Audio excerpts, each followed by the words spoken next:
الحمد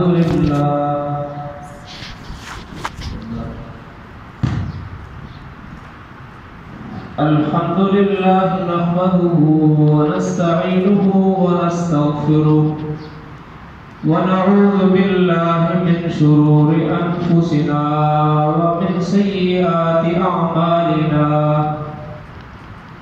من يهده الله فلا مضل له ومن يضلله فلا هادي له ونشهد أن لا إله إلا الله وحده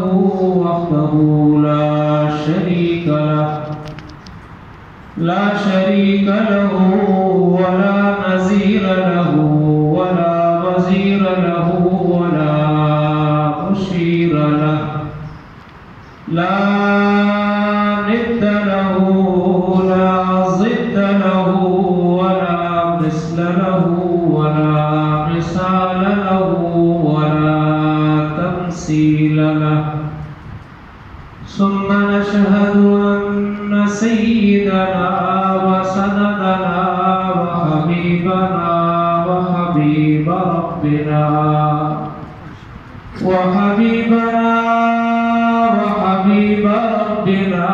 ومرشدنا ومولانا محمدا عبده ورسوله أرسله بالحق بشيرا ونذيرا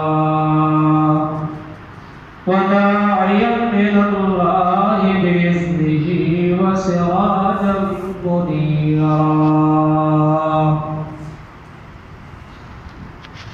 أعوذ بالله من الشيطان الرجيم. بسم الله الرحمن الرحيم.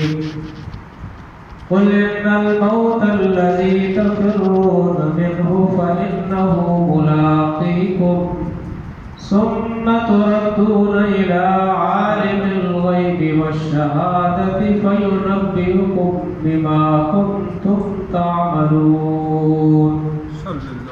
وفي مقام آخر قال الله تبارك وتعالى يوم يتذكر الإنسان ما سعى وبرزت الجحيم لمن يراه فأما من طغى وآثر الحياة الدنيا فإن الجحيم هي المأوى وأما من خاف مقام ربه ونهى النفس عن الهوى فإن الجنة هي المأوى.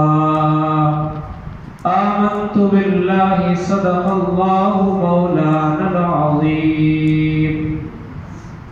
وقال رسول الله صلى الله عليه وسلم إنكم لتموتون كما تنامون وتبعثون كما تستيقظون وتحاسبون بما تعملون ثم إنها لجنة أبدا أو لنار أبدا أو كما قال عليه الصلاة والسلام. محترم دوستو، بھائی بزرگو، رمضان المبارک تقریباً 28 دن گزر چکے ہیں، 2 دن باقی رہ گئے ہیں. ایک جمعہ یہ بھی گزرا تھا کہ ہم انتظار کر رہے تھے کل سے رمضان المبارک کی ابتدا ہو.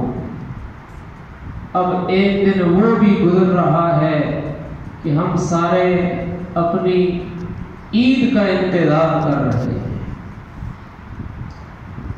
سوچنے کی بات ہے، فکر کی بات ہے. ہماری عید تو اس دن ہوگی جب میری اور آپ کی قبر پھولوں سے بھر جائے گی.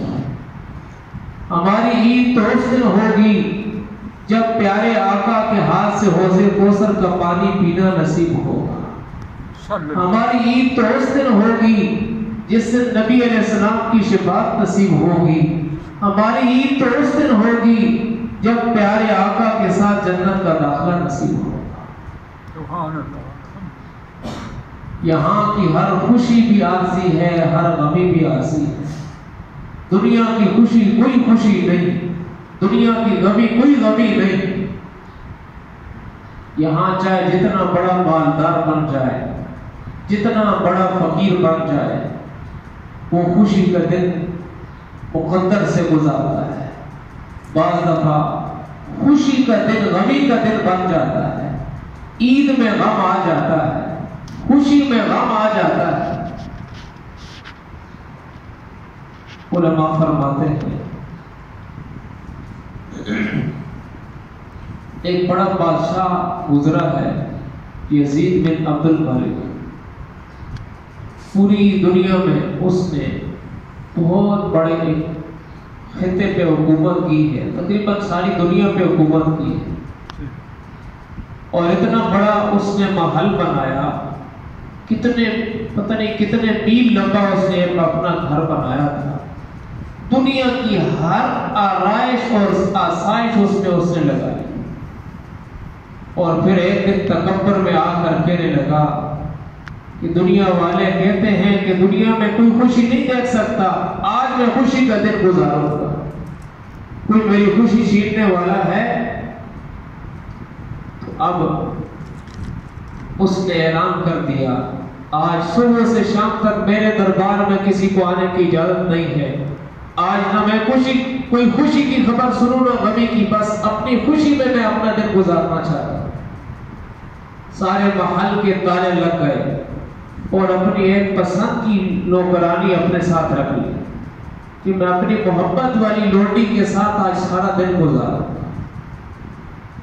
اب اس نے اپنی پسند کی اس لڑکی کے ساتھ سارا دن گزارا، بیٹھے بیٹھے محبت اور پیار کی باتیں کرتے کرتے اس نے انگور کا دانہ توڑا اور اس کے منہ میں ڈالا۔ جب منہ میں ڈالا وہ اس کے حلق میں چلا گیا اور وہ تڑپ تڑپ کے مر گئی۔ اب وہ جو خوشی کا دن منانا چاہتا تھا غمی کا دن بن گیا۔ 3 دن تک وہ اس کے غم میں روتا رہا اور اللہ کو للکارا کہ میں خوشی کا دن گزاروں گا۔ تو دنیا میں میرے عزیزوں خوشی بھی عارضی ہے، غمی بھی عارضی ہے۔ یہاں زندگی ہے، زندگی کے پیچھے موت ہے، عزت ہے، عزت کے پیچھے ذلت ہے، صحت ہے، صحت کے پیچھے بیماری ہے، یہاں راحت ہے، راحت کے پیچھے بے سکونی کھڑی ہوئی ہے۔ لیکن میرے عزیزوں قریب ایک زمانہ آنے والا ہے، ایک وقت آنے والا ہے کہ جہاں راحت ہے بے راحت ختم ہے، بے سکونی ختم ہے، جہاں صحت ہے بیماری ختم ہے، جہاں زندگی ہے موت ختم ہے۔ اور خاص طور پہ ہماری معراج، ہماری منزل مسلم مومن مسلمان، اس کی عید تو شروع ہی موت کے بعد ہوتی ہے۔ دنیا میں تو مشقت ہی مشقت ہے، لیکن مشقت تھوڑی ہے، اجر زیادہ ہے۔ رمضان المبارک میں 12-13-14 گھنٹے ہم نے آپ کو کھانے پینے سے روکا، پیاس کو برداشت کیا، بھوک کو برداشت کیا، لیکن یہ بھوک اور پیاس تو 12-14 گھنٹے کے بعد ختم ہو گئی، لیکن اس بھوک پیاس پہ جو رب دینے والا ہے وہ ہمیشہ کے لیے اللہ کے خزانے میں جمع۔ جس نے روزہ توڑا، جس نے اللہ کا حکم توڑا، روزہ نہیں رکھا، 12-14 گھنٹے عیاشی میں گزار دیے، لیکن اس عیاشی کا جو گناہ ہے اللہ کے خزانے میں جمع۔ وقت تو روزے والے کا بھی گزر گیا، جس نے روزہ رکھا، جس نے روزہ نہیں رکھا اس کا وقت بھی گزر گیا، لیکن انجام بہت خطرناک۔ اسی لیے میرے عزیزوں رمضان المبارک کا مہینہ یہ جا رہا ہے اور جاتے ہوئے ہم سب کو ایک سبق دے کے جا رہا ہے، ایک اعلان کر کے جا رہا ہے کہ ایک دن رمضان کی آمد کا انتظار تھا، ایک دن رمضان کے آنے کا انتظار تھا، ایک دن رمضان کے آنے کے 2 دن ہو چکے تھے۔ اے دنیا میں بسنے والے انسانوں، ایک دن تم پر ایسا گزرا ہے کہ تمہارے آنے کا انتظار تھا۔ هل أتى على الإنسان حین من الدہر لم یکن شیئا مذکورا، اے انسانوں اس وقت کو یاد کرو جب تمہاری پیدائش کا انتظار ہو رہا تھا، ماں انتظار کر رہی تھی، باپ انتظار کر رہا تھا، بہن بھائی انتظار کر رہے تھے، میرے برادری والے رشتے دار کر رہے تھے کہ ہمارے گھر میں کوئی بچے اور بچی آنے والی ہے، ہم سب کا انتظار ہو رہا تھا۔ پھر ایک وقت آنے والا ہے کہ ہم سب کے جانے کا انتظار ہو جائے گا، پھر سارے روئیں گے، 2 دن رو کے چپ ہو جائے گا۔ رمضان آنے کا انتظار تھا، اب جا رہا ہے، 2 دن کے بعد چلا جائے گا۔ یہ سبق دے رہا ہے اے انسان، تیری زندگی کی ابتدا بھی ایک دن ہوئی تھی اور ایک وقت آنے والا ہے، تیری زندگی کی انتہا ہو جائے گی۔ یاد کر اس وقت کو کہ جب تیرے جسم سے روح کو نکال لیا جائے گا، روح نکالی جائے گی، پھر کیا ہوگا؟ تیرا عہدہ ختم ہو جائے گا، تیرا مال ختم ہو جائے گا، تیری جائیداد ختم ہو جائے گی، جیسے خالی ہاتھ ماں کے پیٹ سے آیا تھا، اور مقدر سے موت بھی ملے گی، 2 گز کا ٹکڑا بھی نصیب سے ملے گا۔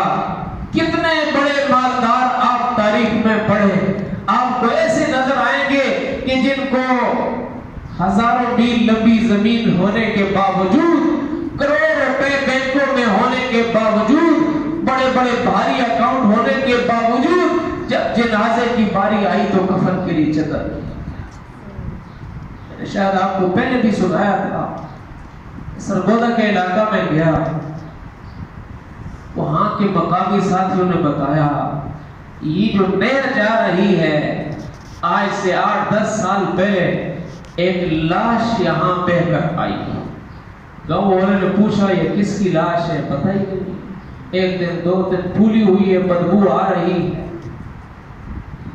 اب اس کو باہر نکالا، نکالنے کے بعد گاؤں میں مسجد میں سپیکر میں اعلان ہوا کہ ایک لاوارث لاش آئی ہے اور اس کے لیے کفن خریدنا ہے، جتنا چندہ دے سکتے ہیں دے دو۔ کسی نے 5 روپے دیے، کسی نے 10 روپے دیے۔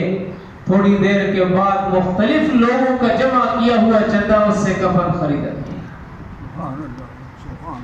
اور اس کی قبر کو وہاں بنایا گیا۔ 2-4 ماہ کے بعد ڈھونڈتے ڈھونڈتے بولا صاحب پہنچے اور آ کر بتایا اس کی تو پتہ نہیں کتنی ایکڑ زمین سرگودا میں موجود ہے اور اتنے لاکھوں روپے بینک میں موجود ہیں، لیکن اپنی زمین میں قبر بھی نصیب نہیں ہے۔ لاکھوں روپے موجود ہیں لیکن کفن کے لیے جگہ کیا جا رہا ہے۔ ہمیں کیا پتا ہمارا انجام کہاں ہونے والا ہے، ہمیں کیا پتا ہماری موت پہ کیا ہونے والا ہے۔ یہ دنیا ہے، اس کی یہ قیمت ہے جہاں انسان سب کچھ ہونے کے باوجود بے بس ہو جاتا ہے۔ جب موت آتی ہے تو سب کچھ زیرو کر دیتی ہے۔ ہر چیز کو موت کے ساتھ جب ٹکراؤ گے تو ہر چیز زیرو بن جائے گی۔ یہاں کوئی صدر ہے، ذرا موت کرو گے زیرو ہو جائے گا۔ مولی صاحب ہے، موت کے ساتھ ذرا دو زیرو ہو جائے گا۔ بڑے سے بڑا زمیندار مالدار بندہ ہے، جب موت کے ساتھ ضرب دو گے تو زیرو بن جائے گا۔ بڑے سے بڑے ہندسے کو جب زیرو کے ساتھ ضرب دو گے، ارب خرب کو بھی ضرب دو گے زیرو کے ساتھ تو جواب زیرو ہی آئے گا۔ یہ پیغام ہم سب کو دیا جا رہا ہے، یہ تمہارے سارے عہدے، ساری دنیا کی رونقیں، ساری دنیا کی چیزیں، ان سب کی قیمت زیرو ہے۔ ایک دن ہم اپنی طاقت پہ غرور کر لیں گے، اپنی قوت پہ غرور کر لیں گے، اپنی کثرت پہ غرور کر لیں گے۔ اللہ نے قرآن میں کہا ہے انسانوں غور کرو، میری کلام کو پڑھو تو صحیح۔ تم سے پہلے ایسے لوگ گزرے ہیں جو یہ غرور سے کے ساتھ کہتے تھے من اشد منا قوہ، کون ہے ہم سے بڑی طاقت والا، کون ہے ہم سے بڑے مال والا، لیکن جب انہوں نے مال پہ اکڑے، مال پہ غرور کیا، اللہ کی پکڑ آ گئی۔ فصب علیہم ربک صوت عذاب ان ربک لبالمرصاد۔ اللہ کی پکڑ آئی، اللہ کا عذاب آیا، پھر ایسے ہوا میں تنبوں کی طرح اڑ رہے تھے۔ تو آؤ میرے عزیزو، ہم اپنی زندگی کا رخ بدلیں. جس زندگی کے پیچھے موت کھڑی ہے، جس صحت کے پیچھے بیماری کھڑی ہوئی ہے، جس مال کے پیچھے فقر کھڑا ہوا ہے، کیوں اس کے پیچھے لگ گئے ہو؟ اور اپنی قبر کو کیوں خراب کر رہے ہو؟ اپنی آخرت کو کیوں خراب کر رہے ہو؟ اس وقت کو یاد کرو، ان گھڑیوں کو یاد کرو جب مجھے اپنا سگا بھائی، اپنے رشتہ دار، اپنا سگا باپ اپنے ہاتھوں کے ساتھ اس بل مٹی کے نیچے رکھ آ جائے گا، اور اس تنہائی کے منظر میں 2 گز کے ٹکڑے میں میرے پاس کچھ بھی نہیں ہوگا. یہاں چھوٹا سا گھر ہو، 5-10 مرلے کا مکان ہو، اور اکیلا انسان پڑا ہو، رات کا وقت ہو، آدھی رات کے وقت میں لائٹ آف کر دو، بجلیاں بند کر دو، انسان کا دل کانپ جائے. یاد کرو ان گھڑیوں کو، اس وقت کو کہ جب ہم سب کو قبر میں رکھا جائے گا. ہماری راتیں، ہمارے دن، ہماری صبح، ہماری شام، ہماری نیکیاں، ہماری برائیاں ساریاں سامنے آ جائیں گی.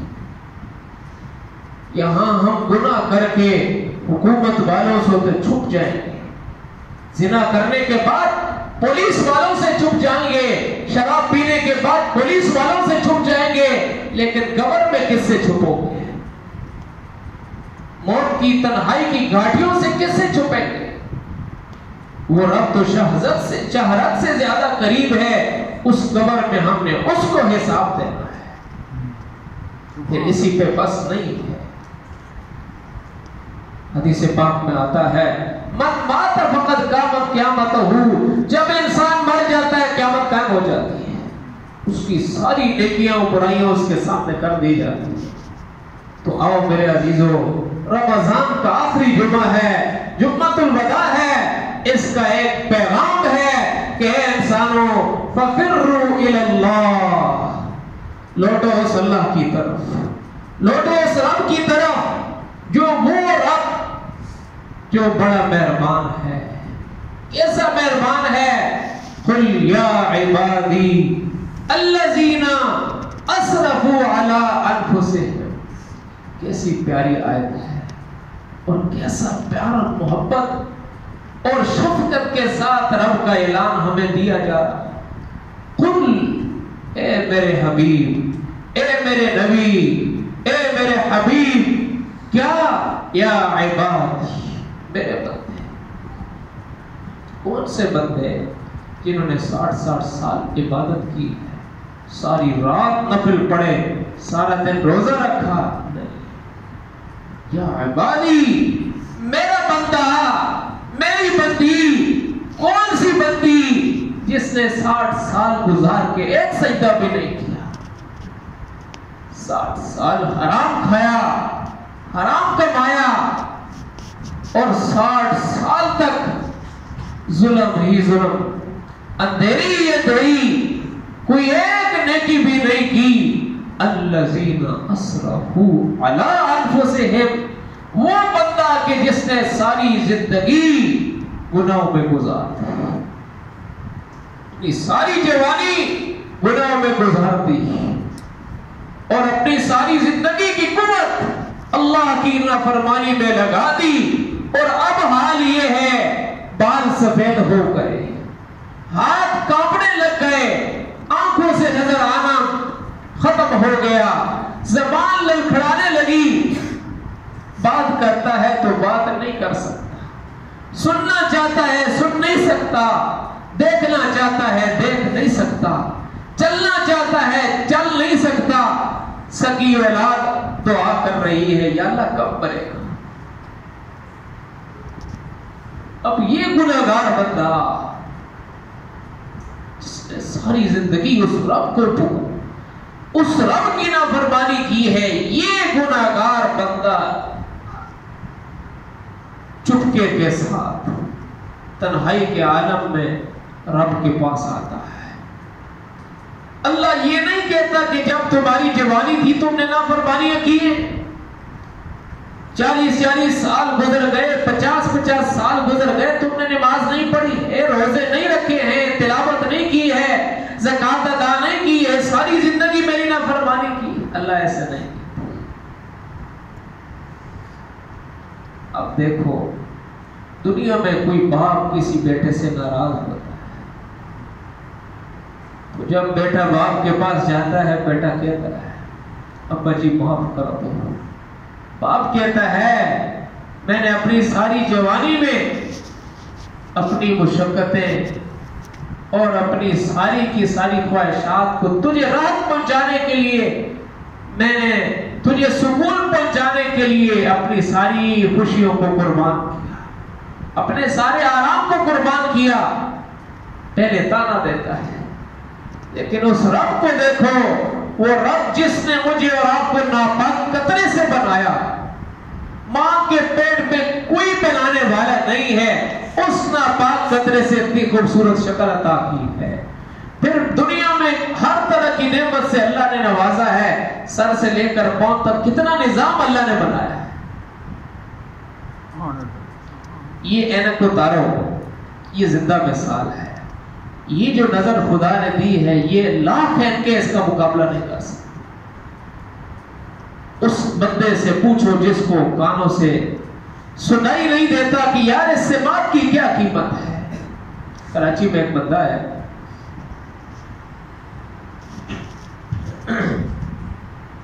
بہت بڑا مالدار ہے، یعنی پاکستان بلکہ دنیا کے کئی مالداروں میں اس کا نام آتا ہے. اللہ نے اس کی آنکھ بند ہونے کی طاقت ختم کی ہے. صبح ٹیپ لگا دیتا ہے، رات ٹیپ اتار لیتا ہے. یہ جو ہم آنکھ کھولتے بند کرتے ہیں، یہ جو روشن دان ہے، اس کی طاقت ختم ہے. کہتا ہے کوئی ہے جو میری ساری دنیا کی نعمتیں، ساری دنیا میری لے لے، یہ نعمت مجھے دے دے. وہ رب کہ جس نے سر سے لے کر پاؤں تک کتنا بڑا نظام قائم کر دیا ہے، اس رب کے سامنے جب گناہگار بندہ آتا ہے، آ کر معافی مانگتا ہے، سنو کے لیے آتا ہے، وہ رب یہ نہیں کہتا اب آئے ہو، 60 سال پہلے کدھر تھے، میرا کھا کر میرا پی کر اب آ رہے ہو، بلکہ اللہ فرماتے ہیں لا تقنطوا من رحمت اللہ. اے میرا بندہ تمہارے آنے میں دیر ہے، میرے دروازے کھولنے میں دیر نہیں ہے. یا اس بندے کے ہاتھ بعد میں اٹھتے ہیں، ادھر سے بخشش کا پروانہ پھیلے آ جاتا ہے.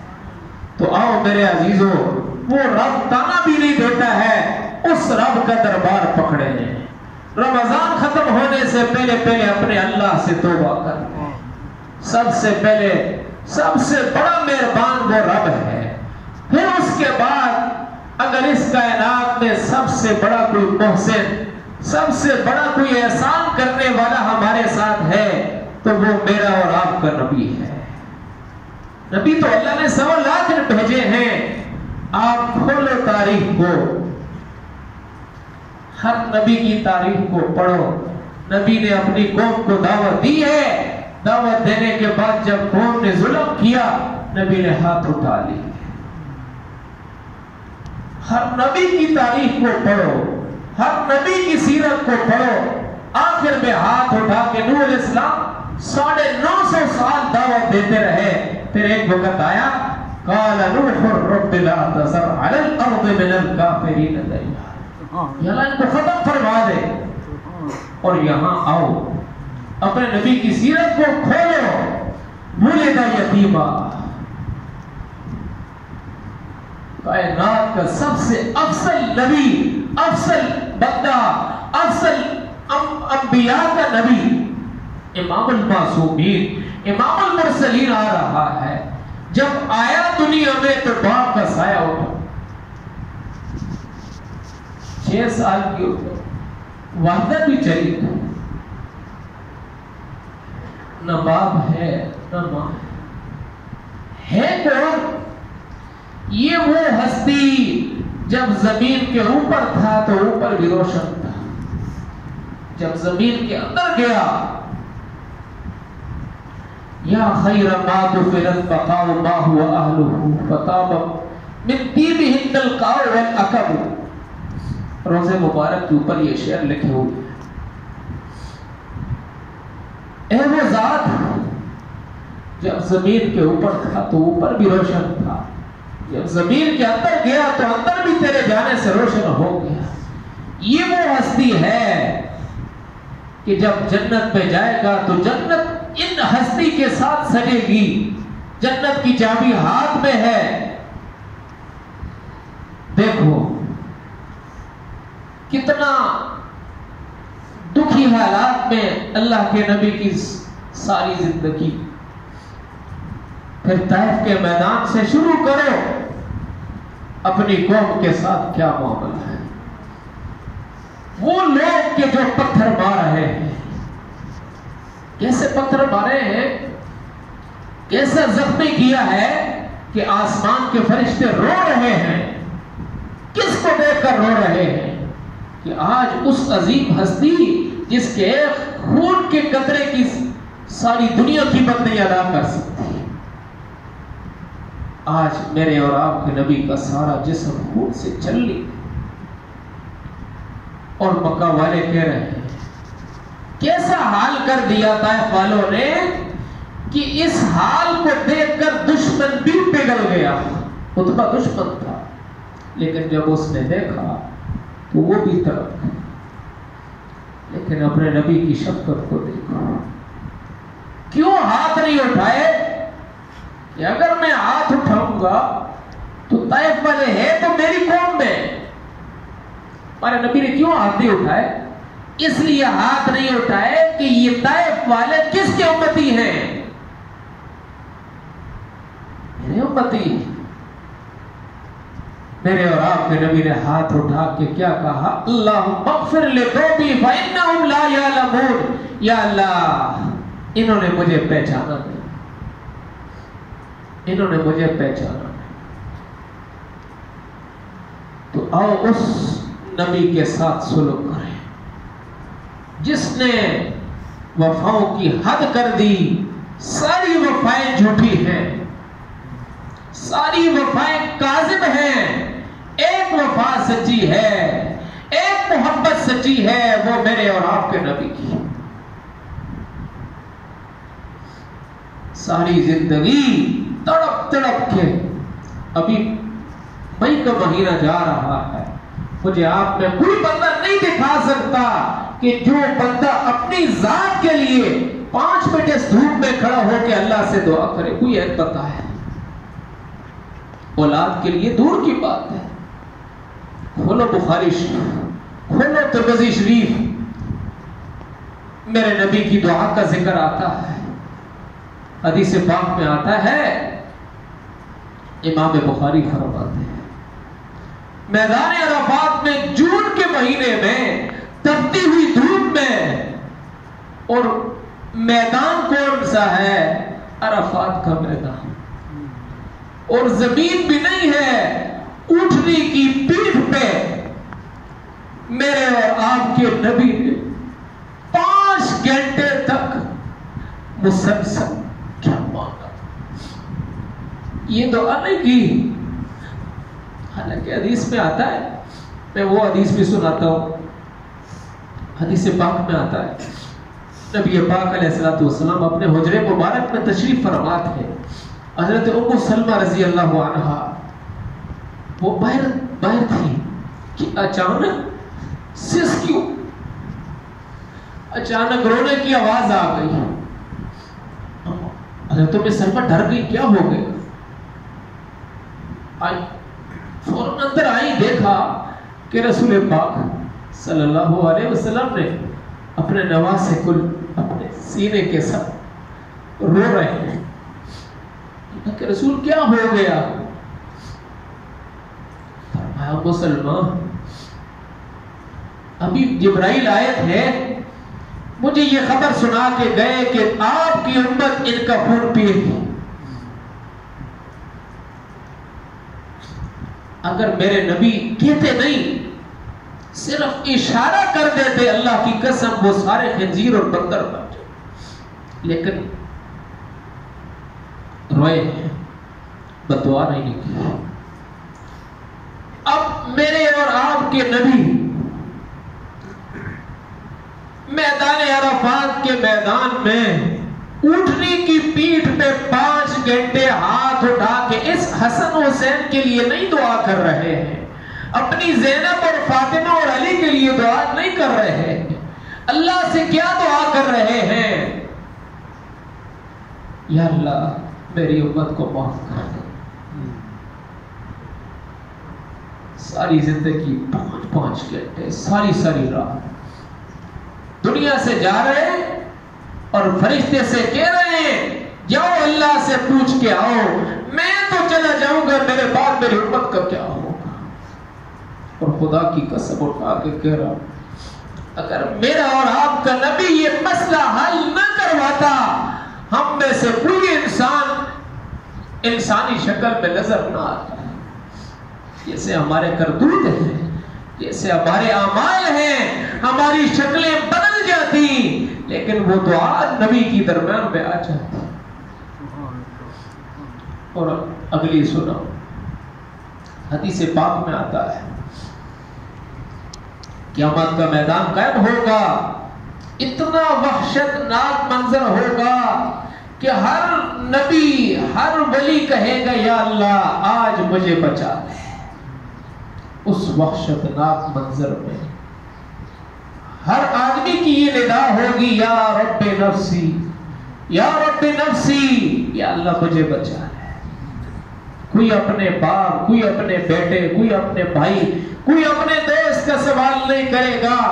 اس میدان محشر میں، اس وحشت ناک منظر میں ایک آدمی ہے جس کی دعا سب سے جدا ہے، جس کی پکار سب سے جدا ہے، جس کی ندا سب سے جدا ہے۔ وہ یہ نہیں کہہ رہا یا اللہ مجھے بچا دے۔ وہ کون ہے؟ وہ میرا اور آپ کا نبی ہے۔ وہ یہ نہیں کہہ رہا کہ یا اللہ مجھے بچا، میری اولاد کو بچا۔ وہ یہ کہہ رہا ہے یا رب امتی، یا اللہ میری امت کو۔ کون سی امت کہ جس نے بیوی کو راضی کرنے کے لیے اس نبی کے سینے پہ زخمی اپنے چہرے سے داڑھی کو ہٹا لیا کہ بیوی ناراض ہوتی ہے۔ آؤ اپنے ایمان کو بیدار کرو، اس نبی کی محبت کو بیدار کرو۔ میں تمہیں وہاں لے جانا چاہتا ہوں۔ سب کی وفائیں کاذب ہیں، ایک محبت سچی ہے۔ اپنی بیوی کی ایک خواہش پوری نہ کرو، کیا حرکت؟ یہاں ہماری زندگی کی ساری سیاہی کو دیکھ کر ہم ساری زندگی اپنی خوشیوں میں، اپنی شادیوں میں، اپنی تجارت میں، اپنے کاروبار میں نبی کی سنت کو توڑ رہے ہیں، نبی کی سنت سے ہٹ کے زندگی گزار رہے ہیں۔ ان سیاہیوں کو دیکھنے کے باوجود اللہ کے نبی شفاعت کرے، یا اللہ میری امت کو معاف کر۔ کون سی امت؟ کوئی کہتا ہے اگر میں نبی کی سنت چہرے میں سجاؤں گا تو بوڑھا لگوں گا۔ مرنا نہیں ہے، اور شکل تو بناؤ، نقل تو اتارو، اتنا ایمان تو پیدا کرو۔ ہم اندر سے کھوٹے ہیں، شکل تو نبی والی بنا لو کہ کم از کم یہ پتہ چلے یہ محمدیہ۔ ہم اپنے نبی کا خون بھول گئے ہیں، اپنے نبی کی بھوک بھول گئے ہیں، اپنے نبی کا تڑپنا بھول گئے ہیں۔ بخاری شریف کی روایت ہے، نبی پاک علیہ السلام کا روزہ دیکھا ہے، 63 سال کی زندگی آپ نے پکا مکان کیوں نہیں بنایا ہے؟ 2 وقت کا کھانا پوری زندگی پیٹ بھر کے نہیں کھایا، حدیث میں موجود ہے، یہ کیوں نہیں کھایا ہے؟ پھٹا ہوا لباس کیوں پہنا ہے؟ تاج کا بستر کیوں استعمال کیا ہے؟ آج میں بیٹھا ہوں، میری کیا حیثیت ہے؟ یہ پیچھے فارم ہے،